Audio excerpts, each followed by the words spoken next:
Advaita Chandra Jaya Gaura Bhakta Vrinda Jai Jai Sri Chaitanya Jai Nityananda Jai Advaita Chandra Jaya Gaura Bhakta Vrinda Om Ajnanatimrindasya Gyanjana Shalakya Chakshurunmilitamena तस्मै श्री गुरुवे नमः नमो विष्णुपदाय कृष्णप्रेष्ठाय भूतले श्रीमते जयपताक स्वामिनिति नाम्ने नमः आचार्यपदाय निताय कृपप्रदायिने गौरकथा धामदाय नगरग्राम तारिणी नमो विष्णुपदाय कृष्णप्रेष्ठाय भूतले श्रीमते भक्तिवेदांत स्वामिनिति नाम्ने नमस्ते सारस्वती वे गौरवाणी प्रचारिणे निर्विशेष शून्यवादी पाश्चात्य देश तारिणे जय श्री कृष्ण चैतन्य प्रभु नित्यानंदा श्री अद्वैत गदाधर श्रीवासादि गौर भक्त वृंदा हरे कृष्ण कृष्ण कृष्ण हरे हरे राम राम राम हरे हरे।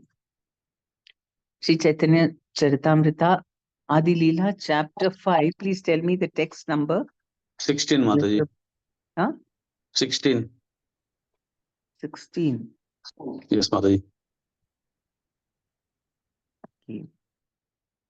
ताहारा उपरि भागे कृष्ण लोक ख्याति द्वारका मथुरा गोकुला त्रिविधत्वे स्थिति. In the highest region of that spiritual sky is the spiritual planet called Krishna Loka. It has 3 divisions, Dwaraka, Mathura and Gokula. Sarvopari Shri Gokula Vrajaloka Dama Shri Goloka Sveta Dvipa Vrindavana Nama. Shri Gokula, the highest of all, is also called Vraja, Goloka, Shweta Dvipa and Vrindavana. Sarvaga Ananta Vibhu Krishnutanu Sama Upari Ado Vyapyache Nahika Niyama. Like the transcendental body of Lord Krishna, Gokula is all pervading, infinite, and supreme. It expands both above and below without any restriction. Srila Jeev Goswami, the great authority and philosopher in the line of Sri Chaitanya Mahaprabhu, has discussed the abode of Krishna in his Krishna Sandarbha. In Bhagavad Gita, the Lord refers to my abode. Srila Jeev Goswami, examining the nature of Krishna's abode, refers to the Skanda Purana, which states, Ya yata bhuvi vartante puryo bhagavatah priyaha tas tatha santi vaikunte tat tal lilartam adritaha. The abodes of Godhead in the material world, such as Dwarka, Mathura, and Goloka, are facsimiles representing the abodes of Godhead in the kingdom of God, Vaikuntha Dham. The unlimited spiritual atmosphere of that Vaikuntha Dham is far above and beyond the material cosmos. This is confirmed in the Swayambhuva Tantra in a discussion between Lord Shiva and Parvati regarding the effect of chanting the mantra of 14 syllables. There it is stated. So even in the Skanda Purana, this is discussed. Nana kalpa lata kirnam vaikuntam vyapakam smaret adaha samyam gunanam cha prakriti sarva karanam. While chanting the mantra, one should always remember the spiritual world, which is very extensive and full of desire trees that can yield anything one desires. Below that Vaikuntha region is the potential material energy which causes the material manifestation. The places of the pastimes of Lord Krishna, such as Dwaraka, Mathura, and Vrindavana, eternally and independently exist in Krishna Loka. They are the actual abodes of Lord Krishna, and there is no doubt that they are situated above the material cosmic manifestation. The abode known as Vrindavana or Gokula is also known as Goloka. The Brahma Samhita describes that Gokula, the highest region of the kingdom of God, resembles a lotus flower with thousands of petals. The outer portion of that lotus-like planet is a square place known as Shweta Dvipa. In the inner portion of Gokula, there is an elaborate arrangement for Krishna's residence with his eternal associates such as Nanda and Yashoda. That transcendental abode exists in the energy of Sri Baladeva, who is the original whole of Sesha or Ananta.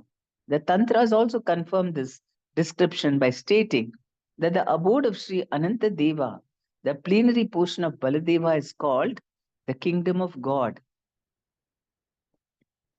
Vrindavan Dham is the innermost abode within that quadrangular realm of Shvetadvipa, which lies outside of the boundary of Gokula Vrindavana. According to Jiva Goswami, Vaikunta is also called Brahmaloka.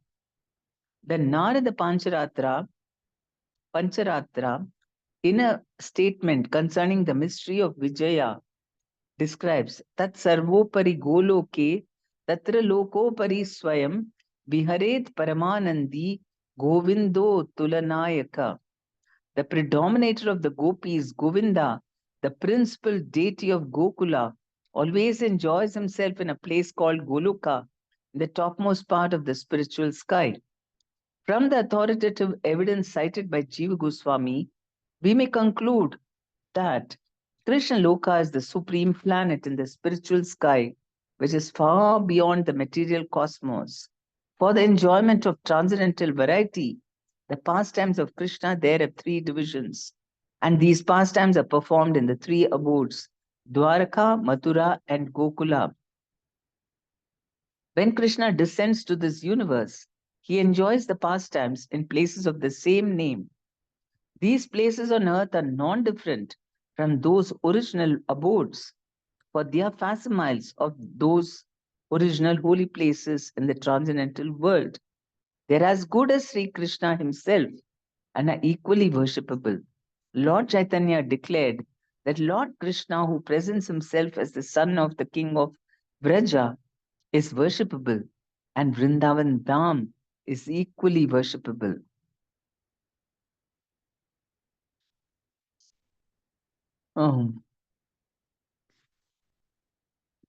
So we know that Vaikunta is there, Vaikunta region, and high above Vaikunta is Gokula. Gokula, Goloka, Vrindavana, all this. And it says that the Brahma Samhita describes that Gokula, the highest region of the kingdom of God, resembles a lotus flower with thousands of petals. The outer portion of that lotus-like planet is a square place known as Shvetadvipa. So inside that lotus-like arrangement, Krishna lives. And outside is this quadrangular place called Shvetadvipa.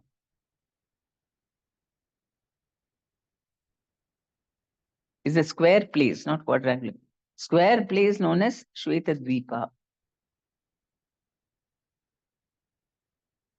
And so this whole, this abode exists in the energy of Balarama.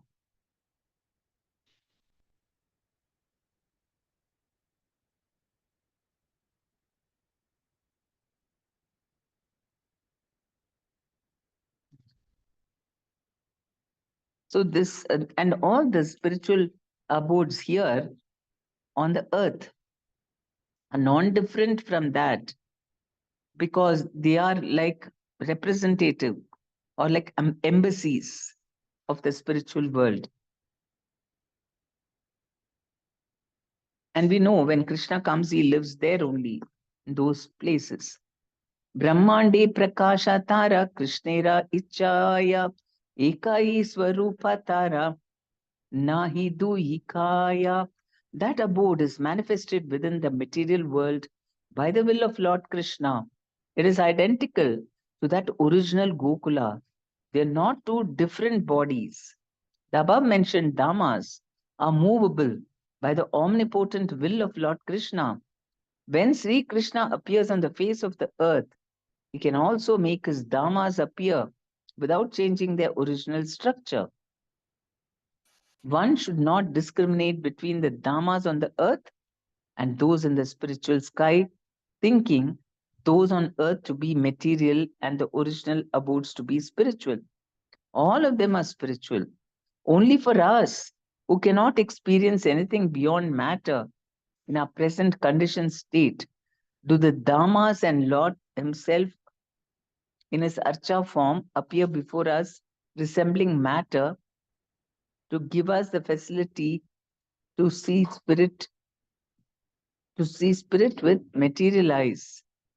Right? We go to the Dhamma, it is spiritual, but we are seeing the material aspect of this Dham. So it is to facilitate for our vision. In the beginning, this may be difficult for a neophyte to understand, but in due course, when one is advanced in devotional service, it will be easier, and he will appreciate the Lord's presence in these tangible forms.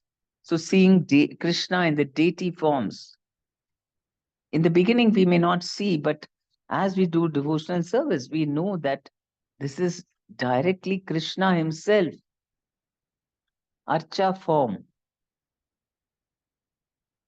And the same way, the Dhammas have also, we may see only the external material part, but they are all actually spiritual. There are Kalpavrikshas, there is Rasa Leela happening in Vrindavana every night. So we are not supposed to see that, but then people can hear all the pile, dancing, laughter. The one Mataji who was staying behind this Nidhi one, the building apartments have come, and she said that every night they can hear this. But you're not supposed to go there, so she doesn't know much about it. Chintamani bhumi kalpa vriksha mayavana charma chakshe deke tare prapanche rasama. The land there is touchstone, Chintamani, and the forests abound with desired trees. Materialize see it as an ordinary place.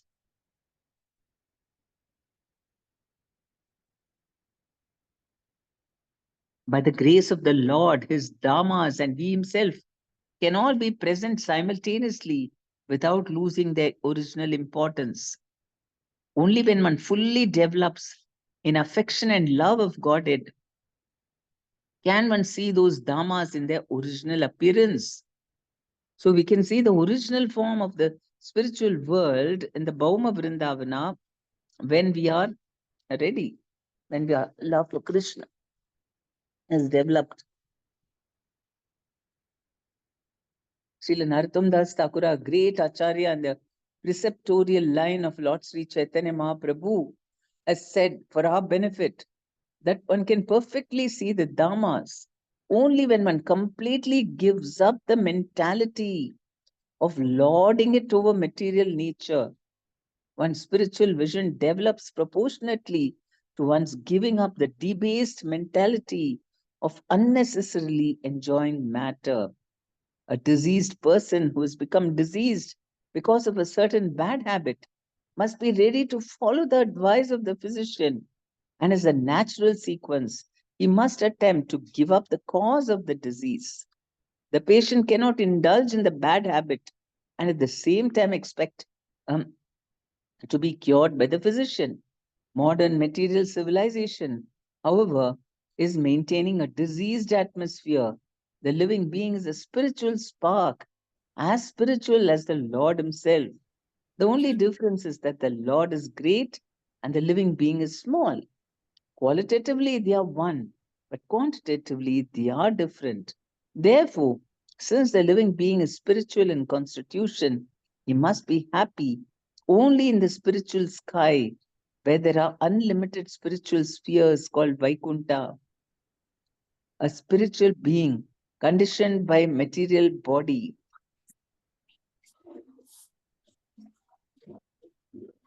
must therefore try to get rid of his disease instead of developing the cause of the disease. Foolish persons engrossed in their material assets are unnecessarily proud of being leaders of the people, but they ignore the spiritual value of man. Such illusioned leaders make plans covering any number of years, but they can hardly make humanity happy in a state conditioned by threefold miseries inflicted by material nature. One cannot control the laws of nature by any amount of struggling. One must at last be subject to death, nature's ultimate law. Death, birth, old age, and illness are symptoms of the hmm, symptoms of the disease condition of the living being. The highest aim of human life should therefore be to get rid from these miseries and go back home, back to Godhead. So, as um, Narottam Das Thakura has said, that we can get the benefit, one can perfectly see these dharmas only when one completely gives up the mentality of lording it over material nature. So, what is this lording it over material nature means? That we think that we are the predominator. We want to dominate, establish our, presence here. We want to control things, manipulate things, enjoy with our senses. All this is domination. On the other hand, we are the predominated. Krishna is the dominator and predominator, and we are the predominated. Means that we have to completely surrender to Krishna and be completely controlled by Him, having no other desires but to please and fulfill Krishna's desires. And because we have given up that and tried to squeeze out enjoyment through this material world, we are completely, the eyes have become covered by Maya and we cannot see the spiritual world, the real spiritual aspect of Vrindavan. It's closed, it's hidden from our eyes because we want to dominate. And that is why Chaitanya Mahaprabhu, he goes to the root cause, and that's why he's given us the root cause of our disease. And the most powerful um, medicine is Hare Krishna mantra. Enechi aushadhi maya nashi baru lagi. Harinama Mahamantra lao tumi magi.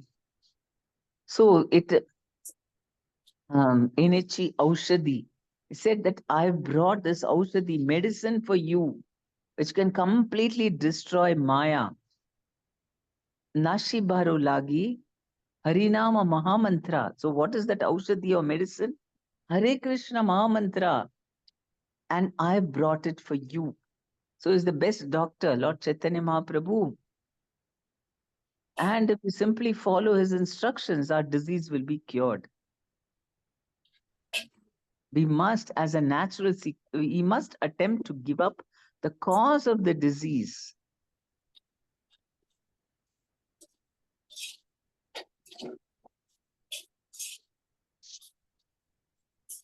Oh. So he's talking about foolish persons engrossed in their material assets are unnecessarily proud of being leaders of the people, but they ignore the spiritual value of man. If we really value how the soul is very important, the way we look at people will totally change. Now, because people, they are just human beings, are just numbers for the leaders as far as they are concerned. They think that I have to dominate and I have to be a leader. And whoever comes in the way, I don't mind just terminating their existence. It doesn't matter because they are not souls. Whereas when we are aware about the spiritual position of all living entities, then we will be very careful, even to not to harm and instead benefit even all living entities. Like in a Vedic home, they would keep something even for the lizard, they would keep something for the birds, and then the cow, of course, cows, of course, also they'll keep and take care. Then even for the dogs and all that, they would give food, keep it outside. So in this way, it was well accepted. And even in the fields and all that, actually 20% of the food which is grown is meant for the birds. Krishna has kept it like that. Human being toils in the field, but you are supposed to, like sparrows will come and take the seed, whatever seeds. You cannot just say that, no, I'm only cultivating the field, so everything belongs to me. Where will the birds go? They need to eat grains also. So Krishna's arrangement is like that. And if we try to disturb that, then we cannot be successful. They thought, the scientists came under a very bright idea that because the sparrows are eating away 20% of the crops, will destroy all sparrows. So they did something, I don't know what. They shot all the sparrows or some more. Of course, in the cities, sparrows die on their own. This is about the villages where the agriculture takes place. There also, the farmers wanted to get rid of the sparrows. Of course, all these fantastic ideas germinate in USA only. From there, maybe we also followed. And so they tried to get rid of these sparrows. I don't know how. Something they did by which sparrows all died. But they found that in spite of that, they had a loss of 20% because there were many germs and diseases of the crops, which happened because they realized that the sparrows were also eating all those germs and insects. So you cannot win over Krishna. He is assigned that 80% of the crops you take, we should be satisfied. No one else should eat. The thing is, even other animals, and sometimes elephants also walk in. You're supposed to keep quiet, otherwise you'll be finished. I mean, if you're close to the forest and all that, other animals, they come. So we have to share our wealth with all creatures. And vast amount of it, I mean, a big chunk of it is for the human being. So this is how we want to dominate. No one else should live. Only I should live. This field belongs to me alone. This is all a way we express our domination in this world. We oppress those who are less educated or less privileged. Then we try to stop them from everything and we try to grab, that is, the people, the leaders and politicians and all the whoever has got some access, money, power, or something. They want to grab and stop all the others and grab everything for themselves. Those are very gross forms of domination. Even if we are not doing that, we want something in some way or the other. We we want ourselves to be projected and others, that kind of even subtle desires are there. Unless we become a servant of Krishna, these dominating ideas will be very prominent. That's why we have all the time misunderstandings, quarrels, because everybody wants to dominate. On the other hand, and they think if I don't dominate, somebody else will dominate and take away everything. But they don't realize that if you become a servant of Krishna, even if others try to dominate, Krishna will check. He says, no, what's that?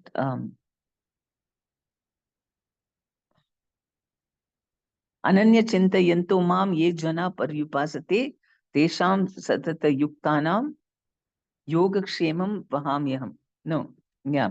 So I carry what they lack and I preserve what they have.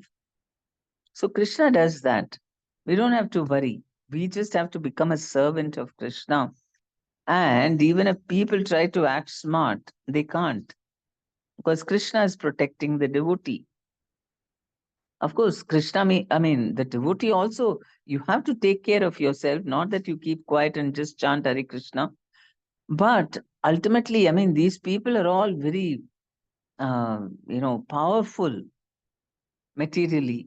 They have their gundas and whatever in different aspects of life.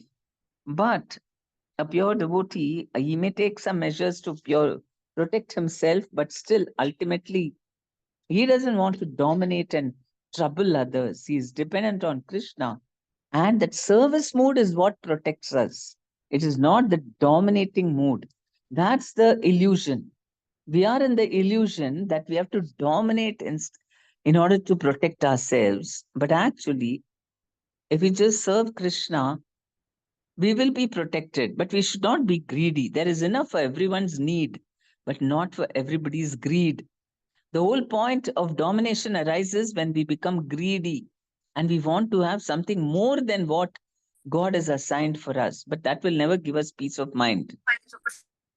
If we do our honest labor and are satisfied with whatever Krishna gives, then we will see that everything works very perfectly in our lives. All these things are not taught at all to the people. And somebody, one techie person, was telling me nowadays, all the people who are passing out and looking for jobs, all the IT people especially, they have technical knowledge. Other than that, they don't have any other skill or knowledge, personal skills, how to get along with people, how to even become, how to impress people with your, to get jobs. Because jobs are a little scarce now because of the wars and all that. And so those who are exceptionally good, they are finding jobs, others are real struggle.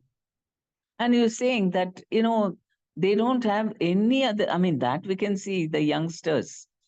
They are so much just career oriented. Beyond that, they don't have any knowledge. And socially also, they are not very skilled in any way. So that's very lopsided. Wanting to dominate, we become more dumb and dumb. We like to serve, we become more intelligent. This is the truth. And it has to be taught in our this thing that you worship Krishna. And Krishna is also saying that in the Bhagavad Gita. Perform yajnas and you will get plenty. Don't try to harm other people. You perform yajna, devatas will supply you whatever you require. So why should we? Or even if you're feeling greedy, you pray to Krishna instead of going and harming other people and grabbing their things. प्रेम नेत्रे देखे तारा स्वरूप प्रकाशा गोपा गोपी संगे यांखा yanha krishnera vilasa. But with the eyes of love of Godhead, one can see its real identity as the place where Lord Krishna performs his pastimes with the cowherd boys and cowherd girls.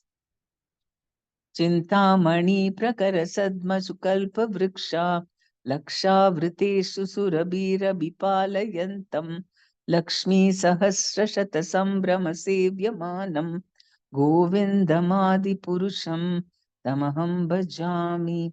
I worship Govinda, the primeval Lord, the first progenitor, who's tending the cows, yielding all desires, in abodes built with spiritual gems and surrounded by millions of purpose trees, is always served with great reverence and affection by hundreds and thousands of goddesses of fortune. This is a verse from the Brahma Samhita 5.29. This description of the abodes of Krishna gives us definite information of the transcendental place where not only is life eternal, blissful, and full of knowledge, but there are ample vegetables, milk, jewels, and beautiful homes and gardens tended by lovely damsels who are all goddesses of fortune. Krishna Loka is the topmost planet in the spiritual sky, and below it are innumerable spheres, a description of which can be found in Srimad Bhagavatam. In the beginning of Lord Brahma's self-realization, he was shown a transcendental vision of the Vaikuntha spheres by the grace of Narayana. Later, by the grace of Krishna, he was shown a transcendental vision of Krishna Loka. This transcendental vision is like the reception of television from the moon via a mechanical system for receiving modulated waves, but it is achieved by penance and meditation within oneself.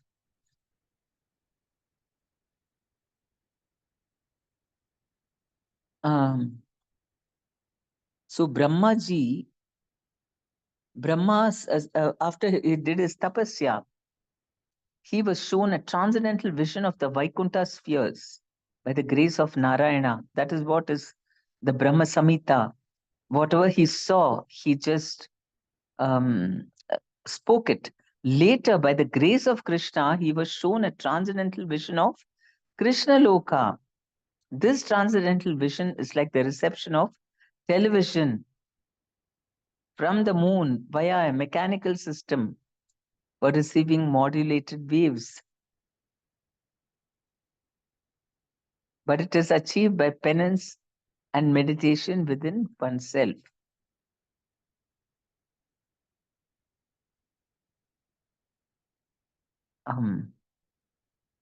So this vision is like television, but it is achieved by penance and meditation. That is how we can see the Lord, like Brahmaji saw. The Srimad Bhagavatam second canto states that in Vaikuntha Lokas, the material modes of nature, represented by the qualities of goodness, passion, and ignorance, have no influence. In the material world, the highest qualitative manifestation is goodness, which is characterized by truthfulness, mental equilibrium, cleanliness, control of the senses, simplicity, essential knowledge, faith in God, scientific knowledge, and so on. Nevertheless, all these qualities are mixed with passion and imperfection. But the qualities in Vaikuntha are a manifestation of God's internal potency, and therefore they are purely spiritual and transcendental, with no trace of material infection. No material planet, even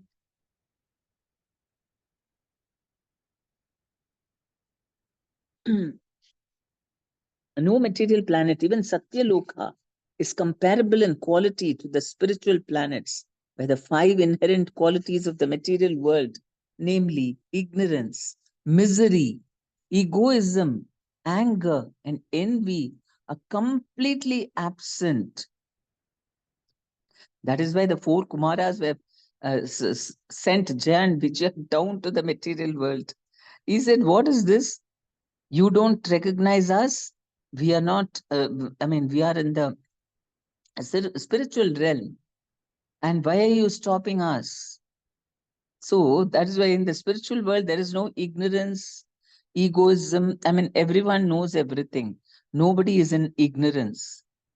So you have displayed a quality of ignorance, and that's why I curse you that you go to the earth. And of course, that was because of Krishna's arrangement. He only inspired them to curse like that. In the material world, everything is a creation. Anything we can think of within our experience, including even our own bodies and minds, was created. This process of creation began with the life of Brahma.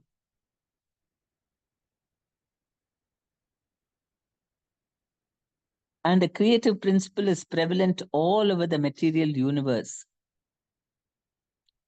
because of the quality of passion.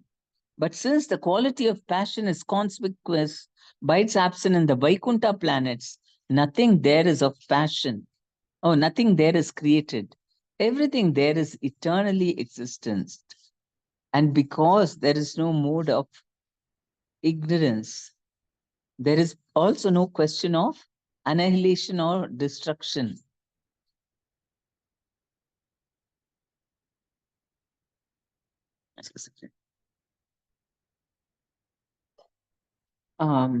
In the material world, one may try to make everything permanent by developing the above mentioned qualities of goodness.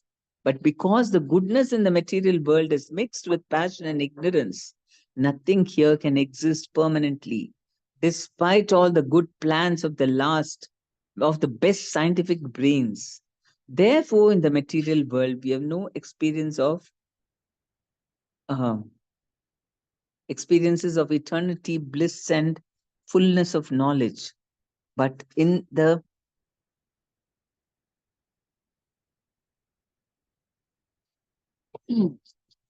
but in the spiritual world, because of the complete absence of the qualitative moods, everything is eternal, blissful, and cognizant.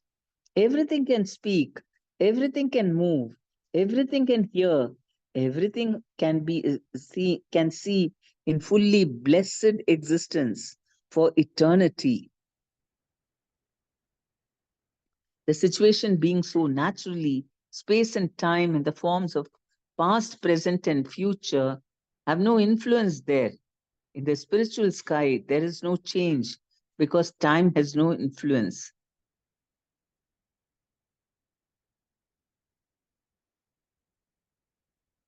Consequently, the influence of Maya, the total external energy, which induces us to become more and more materialistic and forget our relationship with God, is also absent there.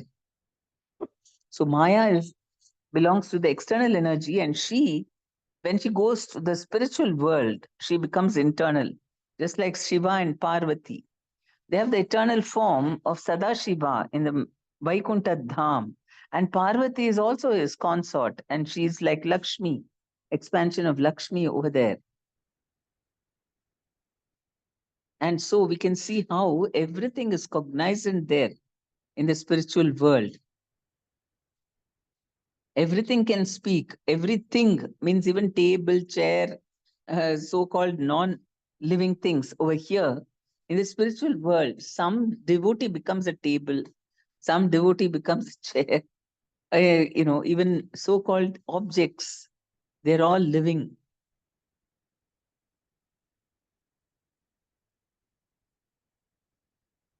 As spiritual sparks of the beams emanating from the transcendental body of the Lord, they're all permanently related with Him and equal to Him in quality.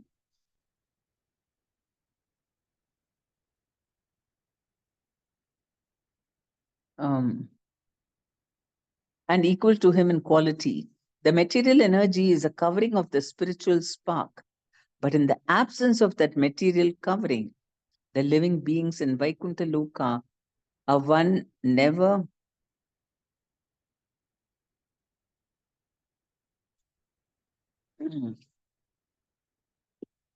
are never forgetful of their identities. They're eternally cognizant of their relationship with God in their constitutional position of rendering transcendental, loving service to the Lord. Because they constantly engage in the transcendental service of the Lord, it is natural to conclude that their senses are also transcendental. For one cannot serve the Lord with material senses. The inhabitants of Vaikuntha Loka do not possess a material senses with which to lord it over material nature. So the material senses are here produced only because we want to lord it. We want to enjoy with our senses and feel that I'm separate from Krishna and I'm having my own program for happiness. That's the problem. And um, but in the spiritual world, there is no need. Nobody wants to dominate or anything. This spiritual energy is supplying whatever you want. Only for service they want. I want to serve today, Krishna. I think, oh, Krishna, yesterday he didn't have enough rest. So I must provide him that. And like that, then, everything is about giving pleasure to Krishna. Uh, Persons with a poor fund of knowledge conclude that a place void of material qualities, oh, this is a long purport, very long, in fact. Persons with a poor fund of knowledge conclude that a place void of material qualities must be some sort of formless nothingness. In reality, however, there are qualities in the spiritual world, but they're different from the material qualities because everything is um, there are equalities in the spiritual world,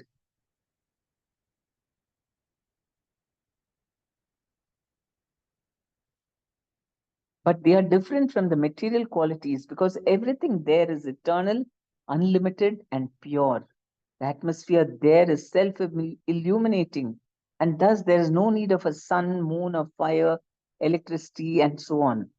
One who can reach that abode. Um,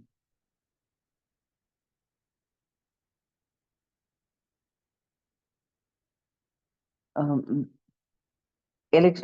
one who can reach that abode does not come back to the material world with a material body.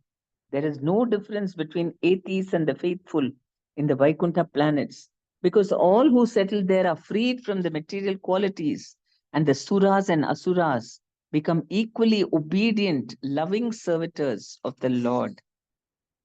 The residents of Vaikuntha Loka have brilliant black complexions, much more fascinating and attractive than the dull white and black complexions found in the material world. So they have brilliantly black complexions.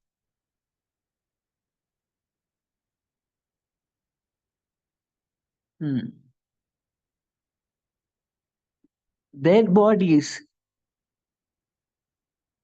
being spiritual, have no equals in the material world. The beauty of a bright cloud when lightning flashes on it merely hints at their beauty. Generally, the inhabitants of Vaikunta, dressed in yellow clothing,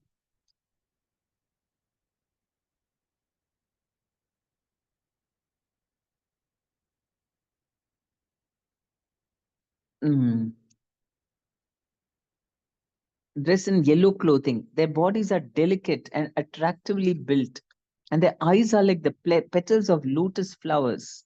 Like Lord Vishnu, the residents of Vaikunta have four heads, decorated with a conch shell, wheel, club, and lotus flower.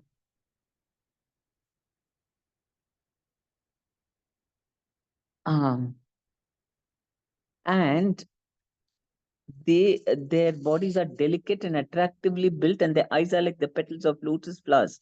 Like Lord Vishnu, the residents of Vaikuntha have four hands, decorated with a conch shell, wheel, club, and lotus flower. Their chests are beautifully broad and fully decorated with necklaces of a brilliant diamond-like um, decorated with necklaces of a brilliant diamond like metal surrounded by costly jewels never to be found in the material world. The residents of Vaikuntha are always powerful and effulgent. Some of them have complexions like red coral, cat's eyes, and lotus flowers, and each of them has earrings of costly jewels, earrings of costly jewels. On their heads, they wear flowery crowns resembling garlands.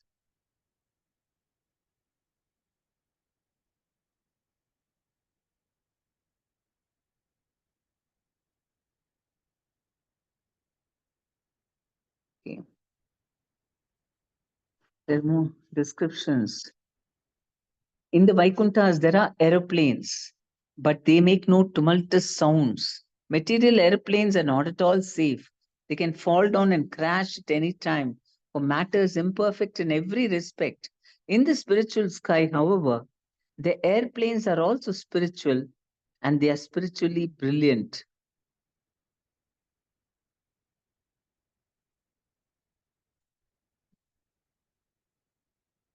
Mm. So, however, the airplanes are also spiritual and they are spiritually brilliant and bright. These airplanes do not fly business executives, politicians, or planning commissions as passengers, nor do they carry cargo or postal bags, for these are fit all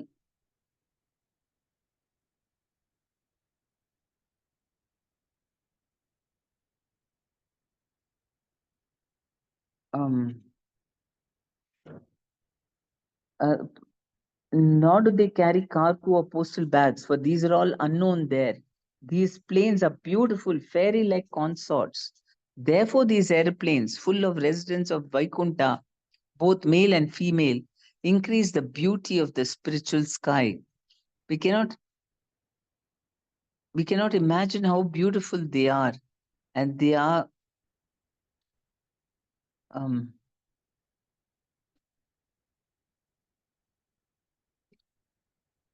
the increase. We cannot imagine how beautiful they are, but their beauty may be compared to the clouds in the sky, accompanied by silver branches of electric lightning. The spiritual sky of Vaikuntha Loka is always decorated in this way. So they have, I mean, just like now we have car, traffic jam all the time, cars going around. So there they have airplanes, and they increase the beauty of the spiritual sky.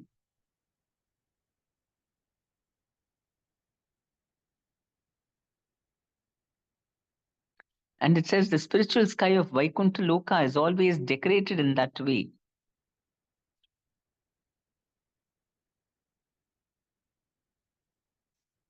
The full opulence of the internal potency of Godhead is always resplendent in the Vaikuntha Loka, where goddess of fortune are ever increasingly attached to serving the lotus feet of the personality of Godhead.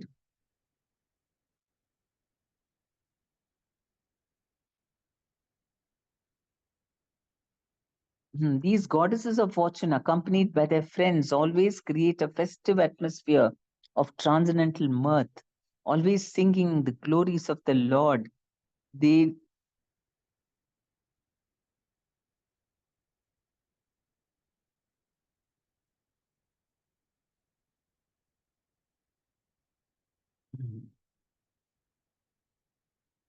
These goddesses of fortune, accompanied by their friends, always create a festive atmosphere of transcendental mirth, always singing the glories of the Lord. They're not silent, even for a moment. So they're not like yogis who are silent and meditating, but they're constantly glorifying the Lord. And they're not silent even for a moment. There are unlimited Vaikuntha planets in the spiritual sky, and the ratio of these planets to the planets in the material sky is 3:1. Thus, the poor materialist is busy making political adjustments on a planet that is most insignificant in God's creation, to say nothing of the planet Earth. The whole universe, with innumerable planets throughout the galaxies, is comparable to a single mustard seed in a bag full of mustard seeds. But the poor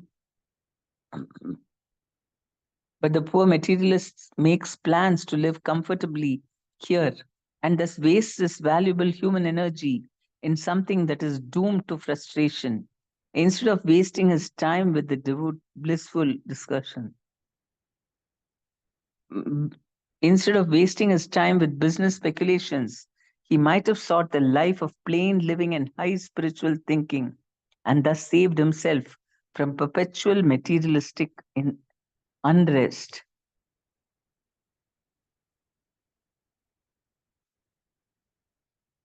So that, okay, the next line now he's saying how it's very important to prepare oneself to go back to Godhead.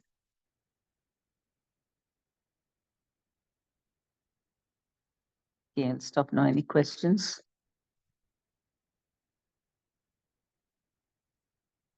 or comments?